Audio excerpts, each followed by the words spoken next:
the markers of showing that it's real. The Bitcoin address, we checked immediately, and it's a real address. That was 11 tonight, revealing the financial request in that alleged ransom note for Nancy Guthrie. Bitcoin, he says. Levin also says the letter was emailed to TMZ. It was also emailed to 2 local stations in Arizona. I will talk with Eric O'Neill, a top cybersecurity expert and former FBI counterintelligence operative. He wrote Spies, Lies, and Cybercrime, Security Tactics to Outsmart Hackers and Disarm Scammers. Well, per person to talk about this. Let's talk about the letter that apparently was asking for millions in Bitcoin. Many people think that means it's automatically untraceable. Is Bitcoin truly untraceable? Well, Bitcoin is cryptocurrency, and cryptocurrency is part of an open public ledger. So you can actually see where that Bitcoin address is, that wallet, and any transactions that go in and out. And that gives the FBI in particular a very excellent avenue to start learning who owns the wallet. Because at some point, when you take money in cryptocurrency, you have to turn it into cash, otherwise it's worthless. And that means you have to go to some sort of exchange or peer-to-peer network or turn that cryptocurrency into a stable coin, a coin that can be tracked by law enforcement. So at that point, there's an ability for law enforcement to determine who owns the particular wallet that is holding that Bitcoin. How about for the email? Because it was provided, no contact information, but it was emailed to those media outlets. Could that provide some sort of lead in figuring out who sent it? How do you track that back? Yeah, certainly, Laura, because email has metadata. An email has to have an origin, an account has to be created, and then it has to move through servers. So for a normal person, it's difficult to hide where the email is moving through the internet, right? It's going to touch servers, and those are points of access for the FBI. You would have to be incredibly sophisticated to know how to use dark web and the Tor network, and that's a level of sophistication that may be beyond just a basic kidnapper. And even if you have that sophistication, you have to do every communication right. You can never make a single mistake. Otherwise, law enforcement can key in on you. There's no communication yet other than the ransom letter we're aware of. I wonder, in terms of trying to track in the way you've described, would it behoove the family to provide some small amount of money that essentially has a tracking device of sorts on it at that point to figure out where it would go in the conversion scheme? Well, what they could do is put some money into the Bitcoin, in Bitcoin into the wallet, right? Into the cryptocurrency wallet. But if the kidnappers, and we're assuming that there are kidnappers and that this is a legitimate ransom note, are savvy, they're going to let it sit. And they can just let it sit until they either get more of the money or they decide to communicate. How long is that process to try to track? Well, it depends. What they're going to do is they're going to try to track it as soon as it lands and then moves. And the trick is they're going to watch it and see where it moves, either into a criminal network that they understand and they can try and seize, or into a legitimate banking network. Because at some point, the criminals are going to try to actually turn that cryptocurrency into cash that they can spend. And then the footprint is clear. Eric O'Neill, thank you so much. Thank you. Much more in our breaking news ahead. Up next, Nancy Guthrie's neighbor speaks out on the door-to-door search for information. Plus, her cell phone in police possession. Why it could be key to providing some very critical investigative information. Have you been actively door-knocking the neighbours and businesses and collecting those doorbell cameras? And is there anything that has come up there, and how far is that? I can't tell you whether things have come up or not, but we have door-to-door. I think we're still doing door-to-door, not just in that neighborhood, but other neighborhoods. The sheriff today making it quite clear officers will do everything they can to search for clues in the neighborhood Nancy Guthrie was taken from. And that includes even going door to door. But earlier, the sheriff told CNN's Ed Lavandera that the location of Guthrie's home, it's made obtaining video evidence pretty challenging. It's not very well lit. And when I got there, I thought it's going to be real difficult to get Ring cameras. These are homes that are set back on probably 5 acres of land, several acres of land, and the vegetation from the roadway to that home is pretty thick. So we knew those challenges were going to be there, but we've faced those before. Well, my next guest knows that location very well. He is one of her neighbors who lives walking distance from her home. Tom Pugh joins me now. Tom, thank you for being here. This is pretty unbelievable, and I'm sure hitting very close to home. And you heard the sheriff saying that they're still going door to door. Has law enforcement made it to your home, Tom? No, they haven't, but I have heard from all the other neighbors that I know that they have gone to door. I'm sort of on the peripheral of the immediate proximity to her house.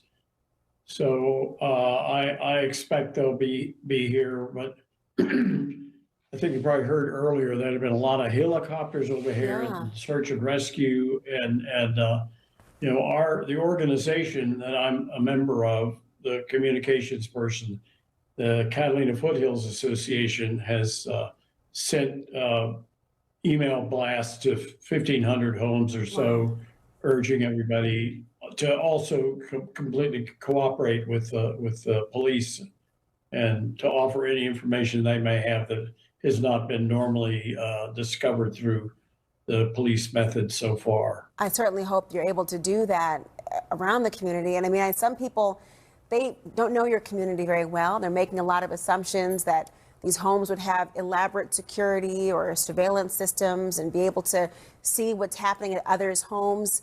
Is that the case? Was the neighborhood concerned about crime before now? Well, yes, I think there's ordinary efforts to prevent ordinary crime in our neighborhood, just like in most neighborhoods today.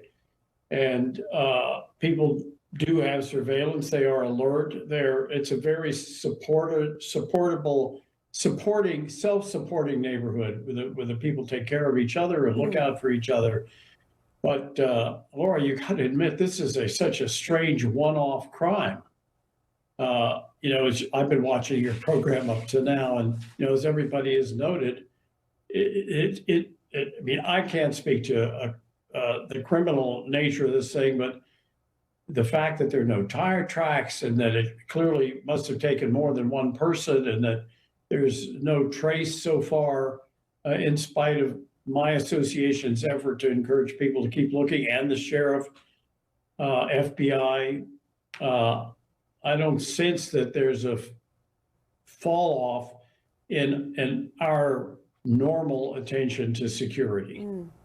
Are you finding that people are more afraid now? I mean, the nature of this, do you feel as though you are afraid, or this is a threat to your greater community? You know, it's difficult. I guess every person must be reacting to this slightly differently. I don't personally, if you're asking me that question, I feel this is such an unusual crime that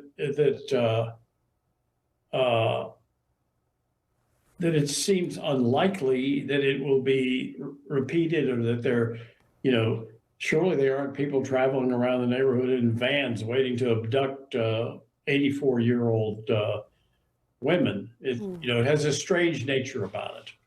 Indeed, and we're exploring that more and more. Tom Pugh, thank you so much.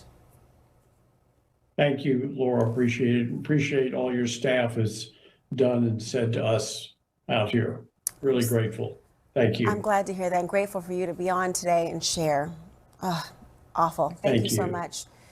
Today, you know, the sheriff reiterated that technology is going to play a crucial role in trying to crack this case. And the FBI actually gave some more information about how exactly they're doing this.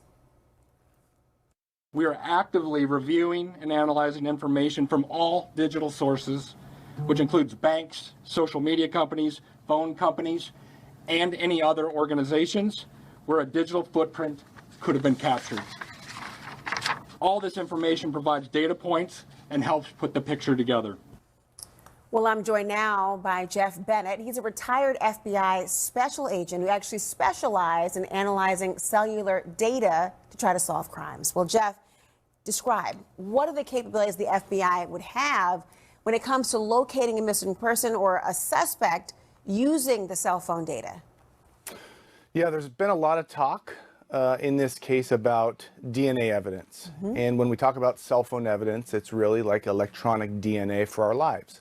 And so when we look at the cell phone evidence, it represents who we are, just like DNA in our blood. It's where we go, it's who we talk to, it's what time we get up in the morning, it's when we go to bed at night.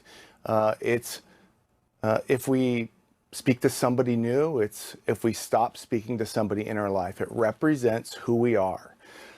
So if we can exploit this data, especially in this case, we may be able to determine if there's a piece of information that may be valuable in this case. If there was somebody that was speaking to Nancy that could be of value. Additionally, we can identify her locations through those cell phone records. Through the records, we can identify where she had been. We can map those records. We can identify geographically where she went, when she went there. We can also look at who went with her. We can geographically identify what other devices were there. And we can attempt to detect a pattern. And if that pattern, if there are devices over time and distance that are suspicious, that is something we would look into. And that is something that we often used, myself and my partners, in whodunit cases like this is. Yeah. Along with the LAPD and South Bureau Homicide, whodunit cases are often solved using geofence cell phone evidence. Well, let's talk about something I did see today. There were images of law enforcement at the home, and they were carrying Celebrite cases. What do those do? And does that tell you the direction of what they might be looking at? So, yes and no. Celebrite is just a computer that mirrors a cell phone.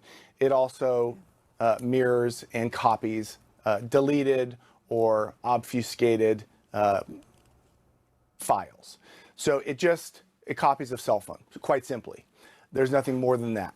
But it's not to determine that somebody's a suspect, but rather possibly to rule somebody out. Interesting. That's another thing that cell phone records can do, is we get the cell phone records possibly for family members so that we can confirm their stories, so that when we look at their records, we can confirm their fact patterns are consistent with their independent cell phone records.